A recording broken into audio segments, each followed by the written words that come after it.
اللہ تبارک و تعالیٰ ارشاد فرماتا ہے ان ھذا کان لکم جزاء و کان سعیکم مشکورا۔ ان سے فرمایا جائے گا یہ تمہارا صلہ ہے اور تمہاری محنت ٹھکانے لگی، یعنی جنتیوں سے اللہ تبارک و تعالیٰ یہ فرمائے گا کہ یہ تمہارا بدلہ ہے اور تمہاری محنت جو دنیا میں تم نے کی آج وہ ٹھکانے لگی۔ اس سے یہ پتہ چلا کہ انسان کو دنیا میں اچھے کام کر کے اس کا بدلہ نہیں تلاش کرنا چاہیے کہ اس کا بدلہ مل جائے، اس کا بدلہ تو ہمیں آخرت میں ملے گا۔ جیسے بہت سے لوگ ہوتے ہیں کہتے ہیں ہم نماز پڑھ رہے ہیں، روزہ رکھ رہے ہیں، سب کچھ کر رہے ہیں، پھر بھی ہمارا کاروبار نہیں چل رہا ہے، پھر بھی ہمیں پریشانیاں آ رہی ہیں۔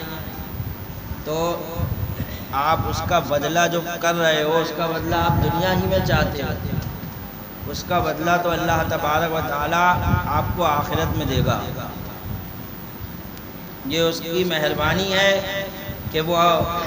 بعض بندوں کو دنیا بھی دے دیتا ہے، آخرت بھی دے دیتا ہے، لیکن اس کے اوپر کوئی واجب نہیں ہے کہ وہ آپ کو دنیا بھی دے اور آخرت بھی دے، اس کی مرضی ہے، وہ جس کے ساتھ جو چاہے کرے۔ جو آپ کر رہے ہو اس کا بدلہ آپ کو آخرت میں ملے گا نیک کاموں کا۔ اور فرماتا ہے ان سے فرمایا جائے گا یہ تمہارا صلہ ہے اور تمہاری محنت ٹھکانے لگی، بے شک ہم نے تم پر قرآن بتدریج اتارا تو اپنے رب کے حکم پر ثابت رہو۔ یعنی قرآن اور کتابیں جیسے حضرت موسیٰ علیہ الصلوۃ والتسلیم پر توریت نازل ہوئی تو ایسے نہیں کہ تھوڑی تھوڑی بلکہ ایک دم پوری توریت نازل کر دی گئی، لیکن قرآن ایک دم نہیں نازل ہوا بلکہ تھوڑا تھوڑا 23 سال میں پورا قرآن نازل ہوا، لوگوں کی ضرورت کے مطابق تھوڑا تھوڑا نازل ہوتا رہا اور 23 سال میں پورا قرآن اترا۔ تو اللہ تعالیٰ فرماتا ہے قرآن کو ہم نے تھوڑا تھوڑا آیت آیت کر کے نازل فرمایا، ایک دم پورا قرآن جو ہے نہیں اتارا، اس میں حکمتیں ہیں، لوگوں کی ضرورت کے مطابق اترتا رہا۔ قرآن بتدریج اتارا تو اپنے رب کے حکم پر ثابت رہو اور ان میں کسی گنہگار یا ناشکرے کی بات نہ سنو۔ یہ اللہ کے رسول صلی اللہ تعالیٰ علیہ وسلم سے اللہ تبارک و تعالیٰ فرما رہا ہے کہ کافروں کی بات جو ہے آپ نہ سنیں۔ بات یہ تھی کہ عتبہ بن ربیعہ اور ولید بن مغیرہ یہ دونوں نبی کریم صلی اللہ علیہ وسلم کے پاس آئے، انہوں نے دیکھا کہ حضور صلی اللہ علیہ وسلم دین کی تبلیغ سے باز نہیں آ رہے ہیں، سب کچھ کر کے دیکھ لیا، ستا کر بھی دیکھا، سب پریشانیاں ان کے اوپر مصیبتیں بھی ڈال کر دیکھی سرکار کے اوپر کہ شاید یہ باز آ جائیں، لیکن دیکھا جب باز نہیں آ رہے ہیں تو دنیا دار آدمی تو دنیا کی بات سوچتا ہے۔ انہوں نے سوچا کہ آخر یہ چاہ کیا رہے ہیں، کیوں ایسا کر رہے ہیں؟ ایسا تو نہیں ہے کہ انہیں کسی لڑکی کی خواہش ہو، وہ لڑکی چاہتے ہوں، یا انہیں سرداری کی خواہش ہو تو سرداری چاہتے ہوں مکہ کی، یا دولت کی خواہش ہو تو دولت چاہتے ہوں۔ ایسی کوئی بات تو نہیں ہے جس کی وجہ سے انہوں نے یہ دین نکالا ہے اور یہ ہمارے بتوں کو برا کہہ رہے ہیں۔ تو ایسا ہے اگر ایسی کوئی بات ہے تو چلو ان سے کہہ دیا جائے جو کچھ آپ چاہتے ہو، جو دل کی بات ہے کہہ دو، ہم پوری کر دیں گے، اس سے باز آ جاؤ، یہ جو کر رہے ہو اس سب سے باز آ جاؤ، آپ کی جو بھی خواہش ہے آپ سامنے رکھو، آپ کی وہ خواہش پوری کر دی جائے گی۔ تو عتبہ بن ربیعہ اور ولید بن مغیرہ یہ دونوں نبی کریم صلی اللہ علیہ وسلم کے پاس آئے اور کہنے لگے آپ اس کام سے باز آئیے، یعنی دین سے۔ عتبہ نے کہا کہ آپ ایسا کریں تو میں اپنی بیٹی آپ کو بیاہ دوں اور بغیر مہر کے آپ کی خدمت میں حاضر کر دوں۔ ولید نے کہا کہ میں آپ کو اتنا مال دے دوں گا کہ آپ راضی ہو جائیں گے، اتنا مال آپ کو دوں گا کہ آپ راضی ہو جائیں گے۔ اس پر اللہ تبارک و تعالیٰ نے یہ آیت کریمہ نازل فرمائی کہ ان میں کسی گناہگار یا ناشکرے کی بات نہ سنو۔ اس پہ سرکار نے بھی فرمایا تھا کہ اگر جو ہے میرے ایک ہاتھ میں چاند لا کر رکھ دو اور ایک ہاتھ میں سورج لا کر رکھ دو، تب بھی میں اپنی دین کی تبلیغ سے باز نہیں آؤں گا۔ کچھ بھی لا کر رکھ دو، کیونکہ میں یہ اپنے لیے نہیں کر رہا ہوں بلکہ رب کے لیے کر رہا ہوں۔ جب اپنے لیے کرتا ہوں تو کوئی خواہش رکھوں، میں یہ کام اپنے لیے نہیں بلکہ اپنے رب کے لیے کر رہا ہوں، رب کی طرف کا حکم ہے، اس لیے اس کام کو کرتا چلا جا رہا ہوں۔ تو مجھے خریدنا یا مجھے کوئی جھانسا دینا یہ بہت بڑی تم لوگوں کی بھول ہے۔ رب نے فرمایا ان میں کسی گناہگار یا ناشکرے کی بات نہ سنو، اور اپنے رب کا نام صبح و شام یاد کرو، اور کچھ رات میں اسے سجدہ کرو۔ صبح و شام اپنے رب کا نام یاد کرو، تو اس سے مراد جو ہے نمازیں ہیں، یعنی صبح کی نماز، فجر کی، ظہر کی اور عصر کی، دن کی ساری نمازیں اس میں آ گئی کہ صبح و شام اپنے رب کا نام لو اور کچھ رات میں اسے سجدہ کرو، اس میں مغرب و عشاء کی نمازیں آ گئی۔ اور بڑی رات تک اس کی پاکی بولو، بے شک یہ لوگ پاؤں تلے کی عزیز رکھتے ہیں، یعنی کس کو عزیز رکھتے ہیں؟ جس کی جو ہے حقیقت کچھ نہیں، دنیا کی حقیقت یہ ہے پاؤں کے نیچے کی دھول مٹی، اس سے زیادہ دنیا کی حقیقت کچھ نہیں ہے۔ اس کو یہ بہت عزیز سمجھتے ہیں یعنی کیا ہے دنیا کی دولت، عزیز رکھتے ہیں، اور اپنے پیچھے ایک بھاری دن کو چھوڑ بیٹھے ہیں۔ ہم نے انہیں پیدا کیا اور ان کے جوڑ بند مضبوط کیے، اور ہم جب چاہیں ان جیسے اور بدل دیں۔ ہم نے ان کو بنایا ہے، یہ سب اللہ کو جو بھولے بیٹھے ہیں، ہم جب چاہیں ان کو ہلاک فرما کر اور ان کی جگہ دوسری قوم لے آئیں جو ہماری اطاعت کرنے والی ہو، فرما بردار، اور ہم جب چاہیں ان جیسے اور بدل دیں۔ بے شک یہ نصیحت ہے تو جو چاہے اپنے رب کی طرف راہ لے۔ یہ نصیحت ہے اللہ کی طرف سے، لیکن اللہ تبارک و تعالی کسی پر زبردستی نہیں کر رہا ہے۔ لا اکراہ فی الدین، دین میں زبردستی نہیں ہے، جو چاہے وہ دین اسلام کو قبول کرے۔ تو جو چاہے اپنے رب کی طرف راہ لے، اور تم کیا چاہو مگر یہ کہ اللہ چاہے، بے شک وہ علم و حکمت والا ہے، اپنی رحمت میں لیتا ہے جسے چاہے، اور ظالموں کے لیے اس نے دردناک عذاب تیار کر رکھا ہے۔ یہ الگ بات ہے کہ اللہ تبارک و تعالیٰ دین اسلام کی توفیق اسے ہی دیتا ہے جو نیک ہے، اور اللہ خوب جانتا ہے کہ جو ہے دل سے نیک کون ہے، جس کا دل صاف ہے، جو حق کی تلاش میں ہے، اگرچہ وہ کافر ہے، کافر کے گھر میں پیدا ہوا لیکن اسے حق کی تلاش ہے، وہ جاننا چاہتا ہے کہ حق کیا ہے، تو اللہ تبارک و تعالیٰ اسے حق کی توفیق دے دیتا ہے اور وہ دین اسلام میں آ جاتا ہے۔ اور کافروں کو اللہ راہ نہیں دیتا، ظالموں کو، جن کے ظلم ہے، جن کے دلوں میں ظلم بھرا ہوا ہے، ان کو اللہ راہ ہی نہیں دیتا۔ وہ جانتے بوجھتے بھی، قرآن پڑھتے ہوئے بھی نہیں سمجھ پاتے ہیں کہ آخر یہ دین اسلام جو ہے یہ حق ہے۔ وہ قرآن بھی پڑھیں گے، حدیثیں بھی پڑھیں گے، سب کچھ پڑھیں گے، لیکن وہ نہیں جان پائیں گے کہ آخر حق کیا ہے اور ناحق کیا ہے۔ کیوں؟ اللہ ان کو توفیق ہی نہیں دیتا۔ تو فرماتا ہے بے شک وہ علم و حکمت والا اپنی رحمت میں لیتا ہے جسے چاہے، یعنی اب جنت دیتا ہے جسے چاہے، اور ظالموں کے لیے اس نے دردناک عذاب تیار کر رکھا ہے۔ بسم اللہ الرحمن الرحیم، اللہ کے نام سے شروع جو نہایت مہربان رحم والا۔ والمرسلات عرفا، یہ سورہ مرسلات ہے۔ اللہ فرماتا ہے قسم ان کی جو بھیجی جاتی ہیں لگاتار، پھر زور سے جھونکا دینے والیاں، پھر ابھار کر اٹھانے والیاں، یعنی اللہ یہاں پر اس میں کئی قول ہیں، مشہور قول یہ ہے کہ یہ اللہ یہاں پر ہوا کی قسم کھا رہا ہے۔ چلتی ہوا کی قسم اللہ تعالیٰ کھا رہا ہے، قسم ان کی جو بھیجی جاتی ہیں لگاتار، پھر زور سے جھونکا دینے والیاں، پھر ابھار کر اٹھانے والیاں، پھر حق ناحق کو خوب جدا کرنے والیاں، پھر ان کی قسم جو ذکر کا القاء کرتی ہیں۔ یہاں پہ فرشتوں کی ذات کی قسم کھا رہا ہے اللہ تعالیٰ، پھر ان کی قسم جو ذکر کا القاء کرتی ہیں، حجت تمام کرنے یا ڈرانے کو، بے شک جس بات کا تم وعدہ دیے جاتے ہو ضرور ہونی ہے۔ اللہ نے تمہیں جس بات کا وعدہ دیا ہے یعنی قیامت کا، کہ قیامت کے دن اللہ تبارک و تعالی ضرور تم سب کو اکٹھا کر دے گا، اور جنت جو ہے نیکوں کو جنت میں ڈالے گا اور کافروں کو جہنم سے بھر دے گا، یہ وعدہ ضرور ہونا ہے۔ تو فرماتا ہے کہ ضرور ہونی ہے۔ پھر جب تارے محو کر دیے جائیں گے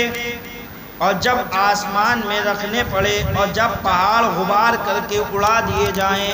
تارے مٹا دیے جائیں گے جن کو آج تم دیکھتے ہو آسمانوں پہ، یہ سب تارے ختم کر دیے جائیں گے اور آسمان پھٹ پڑے گا اور پہاڑ غبار بن کے اڑا دیے جائیں گے۔ اور جب رسولوں کا وقت آئے، کس دن کے لیے ٹھہرائے گئے تھے، روز فیصلہ کے لیے، اور تو کیا جانے وہ روز فیصلہ کیا ہے، جھٹلانے والوں کی اس دن خرابی ہے۔ جس نے جھٹلایا اپنے رب کو، اللہ کو، جس نے بھی جھٹلایا، یا قرآن کو جھٹلایا، یا رسول کو جھٹلایا، یا قیامت کو جھٹلایا، یا جنت کو جھٹلایا، یا دوزخ کو جھٹلایا، یا فرشتوں کو جھٹلایا،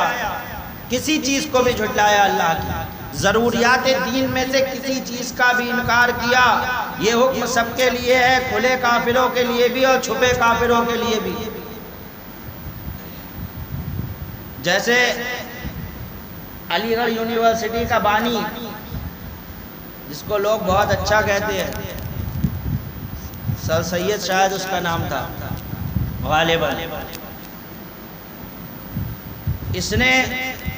فرشتوں کا انکار کر دیا، نیکی کا انکار کر دیا، عذاب کا انکار کر دیا۔ کیا نیکی کچھ نہیں ہے؟ اپنی اچھے کام کو دیکھ کر خوش ہونا، بس یہی نیکی ہے، باقی کچھ نہیں ہے۔ اس کا کوئی تم سوچو بدلہ ملے گا، ایسا کچھ نہیں ہے۔ اپنا کوئی تم نے اچھا کام کیا، تمہیں جو خوشی ملی یہی نیکی ہے بس، اور کوئی برا کام کیا اس پہ تمہیں جو برا لگا بس یہی عذاب ہے، ختم۔ تو وہ انکار کر بیٹھا ان چیزوں کا۔ تو ضروریات دین کا جو بھی انکار کرے گا وہ اسلام سے خارج ہو جائے گا۔ فرشتوں کا انکار کر دے، جنت کا انکار کر دے، دوزخ کا انکار کر دے، اللہ کا انکار کر دے۔ اور اللہ کا انکار کرنا یہی نہیں ہے کہ کہہ دے صرف اللہ نہیں، اگر کوئی یہ کہہ دے کہ اللہ کچھ نہیں جانتا تب بھی کافر، یہ کہے اللہ تو ہے لیکن کچھ جانتا نہیں تب بھی کافر، یہ کہہ دے کہ اللہ کو کیا پڑی تھی دنیا بنانے کی، کائے کو دنیا بنائی، اللہ کے کام پر اعتراض کرے تب بھی کافر، کہ اللہ نے ایسا کیوں کیا، ایسا کیوں کرا، اللہ کو یہ نہیں کرنا چاہیے، وہ نہیں کرنا چاہیے، یعنی اللہ کا نام لیتے ہوئے بھی اللہ کے کاموں پر اعتراض کرے تو وہ اسلام سے خارج ہو جائے۔ تو صرف یہ نہیں کہ کہے ہاں ہم اللہ کو تو مان رہے ہیں، اللہ کو ماننے کا یہ مطلب ہے کہ اللہ کے جو احکام ہیں ان کو بھی مانا جائے۔ ایسے ہی رسول کو ماننے کا یہ مطلب نہیں ہے کہ کہہ دے ہاں ہم اللہ کے حضرت محمد صلی اللہ علیہ وسلم کو اللہ کا رسول مانتے ہیں، اور یہ مانتے ہوئے بھی کہہ دے ہم مانتے تو ہیں کہ وہ رسول ہیں لیکن وہ غیب نہیں جانتے، مانتے تو ہیں کہ وہ رسول ہیں لیکن انہیں دیوار پیچھے کا علم نہیں، مانتے تو ہیں وہ رسول ہیں لیکن ایسے ہی ہیں جو ان کی عزت اتنی ہے بس جتنے بڑے بھائی کی جائے، مانتے تو ہیں وہ رسول ہیں لیکن رب کی بارگاہ میں چمار سے زیادہ ذلیل ہیں۔ ایک طرف کہہ رہا ہے کہ ہاں ہم رسول مانتے ہیں، تو رسول ماننے کا یہ مطلب نہیں ہے کہ ایک طرف کہتا رہے تو ہم رسول مانتے ہیں، دوسری طرف نبی کی شان گھٹاتا رہے، بلکہ اللہ تبارک و تعالیٰ نے جو عزت، جو عظمت، جو شان و شوکت میرے نبی کو عطا کی ہے تجھے وہ سب کچھ ماننا پڑے گا تو اللہ کو رسول ماننا۔ میرے نبی کی شان و شوکت میں عظمت اگر اتنی سی بھی گھٹائے گا، اتنی سی بھی توہین کرے گا، ادنا سے ادنا توہین کرے گا تو کافر قرار دیا جائے گا۔ تو فرمایا گیا کہ جو بھی اللہ تبارک تعالیٰ نے ضروریات دین کہے ہیں ان کو ماننا ہمارے لیے ضروری ہے۔ تو اللہ تعالیٰ فرماتا ہے اور تمہیں کیا ہم نے اگلوں کو، اور تو کیا جانے وہ روز فیصلہ کیا ہے، جھٹلانے والوں کی اس دن خرابی ہے، کیا ہم نے اگلوں کو ہلاک نہ فرمایا، پھر پچھلوں کو ان کے پیچھے پہنچائیں گے۔ مت سوچو، مت سمجھو کہ تم بچ جاؤ گے، جیسے ہم نے قوم لوط کو ہلاک کر دیا، جیسے ہم نے قوم نوح کو تباہ و برباد کر دیا، جیسے ہم نے اور قوموں کو کسی کو سور اور کسی کو بندر بنا دیا، یہ مت سمجھنا کہ تم لوگ بچ جاؤ گے میری نبی کی شان میں توہین کرنے والوں، ہم تمہیں بھی قیامت کے دن جمع فرمائیں گے۔ بچو گے تم بھی نہیں، یہ تو ہم نے وعدہ کر لیا ہے کہ اے محبوب جب تک تم ان میں ہو ہم ان پر کوئی ایسا عذاب نہیں مسلط کریں گے جیسے اگلی قوموں پر کیا گیا۔ اعلیٰ حضرت فرماتے ہیں کافر و مرتد نجدی اس نے تجھ کو مہلت دی ہے کہ اس دنیا میں ہے، کافر و مرتد پہ بھی رحمت رسول اللہ۔ یہ تو اللہ تبارک تعالیٰ نے مہلت دے دی ہے کہ جو ہے چاہے کافر ہو چاہے مرتد ہو سب پر جو ہے اللہ کے رسول رحمت للعالمین بنا کر بھیجے گئے۔ تو دنیا میں جو ہے بچ گیا ہے اس کا مطلب یہ نہیں ہے کہ آخرت میں بچ جائے گا۔ فرماتا ہے پھر پچھلوں کو ان کے پیچھے پہنچائیں گے، تمہیں وہاں ضرور جمع کیا جائے گا، یعنی جو پہلی امتوں کے مکذبین کی راہ اختیار کر کے سید عالم محمد مصطفیٰ صلی اللہ علیہ وسلم کی تکذیب کرتے ہیں انہیں بھی پہلوں کی طرح ہلاک فرمائیں گے، انہیں بھی اللہ تعالیٰ جمع کرے گا اور ہلاک فرمائے گا۔ مجرموں کے ساتھ ہم ایسا ہی کرتے ہیں، اس دن جھٹلانے والوں کی خرابی ہے۔ کیا ہم نے تمہیں ایک بے قدر پانی سے پیدا نہ فرمایا، پھر اسے ایک محفوظ جگہ میں رکھا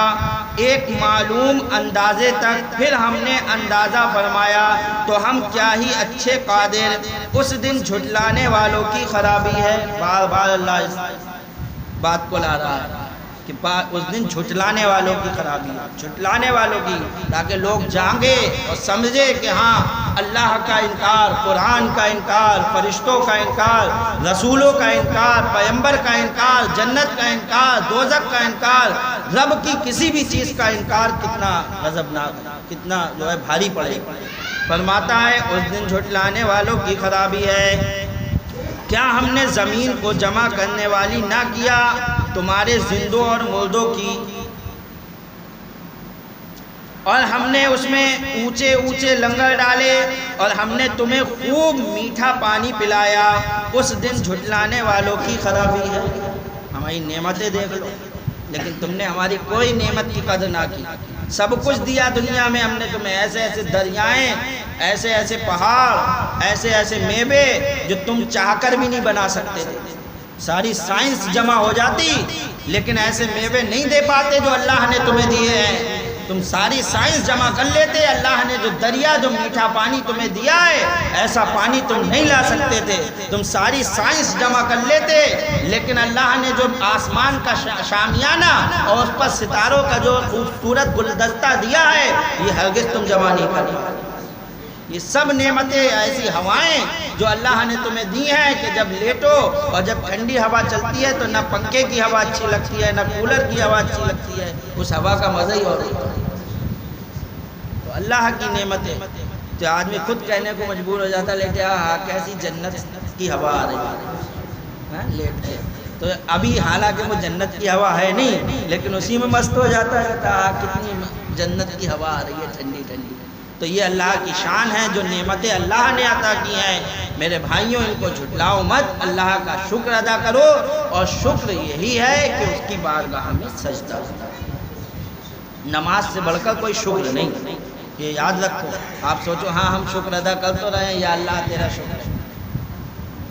اللہ نے شکر جو ہے تمہارے اوپر 5 وقت کی نماز فرض کی ہے، یہ 5 وقت کی نماز پڑھ کر اللہ کا شکر ادا کرو۔ یا اللہ تو نے ہمیں جو دیا ہے ہم تیری نعمتوں کا شکر ادا کرتے ہیں، جیسے کرنا چاہیے اتنی تو ہماری اوقات نہیں، اتنی تو ہماری حیثیت نہیں کہ تیری جو نعمتیں دی ہیں ہم ان کا کما حق و شکر ادا کر سکیں، لیکن جو ہم سے ہو سکا ہے وہ ہم کر رہے ہیں۔ تو فرماتا ہے اس دن جھٹلانے والوں کی خرابی، کیا ہم نے زمین کو جمع کرنے والی نہ کیا تمہارے زندوں اور مردوں کی، اور ہم نے اس میں اونچے اونچے لنگر ڈالے اور ہم نے تمہیں خوب میٹھا پانی پلایا۔ اس دن جھٹلانے والوں کی خرابی، چلو اس کی طرف جسے جھٹلاتے تھے، چلو اس دھوئیں کے سائے کی طرف جس کی 3 شاخیں۔ اب چلو رب کی طرف، میدان محشر سے جھٹلاتے تھے، اب چلو اسی میدان محشر میں اپنے رب کی طرف، اس دن اس دھوئیں کے سائے میں کی طرف جس کے 3 شاخیں ہوں گی۔ اس میں مفسرین فرماتے ہیں کہ 3 شاخیں جو بتائی جا رہی ہے کہ 3 شاخیں ہوں گی، اس سے جہنم کا دھواں مراد ہے، جو اونچا ہو کر 3 شاخیں ہو جائے گا، ایک کفار کے سروں پر، ایک ان کے دائیں اور ایک ان کے بائیں، اور حساب سے فارغ ہونے تک انہیں اسی دھوئیں میں رہنے کا حکم ہوگا۔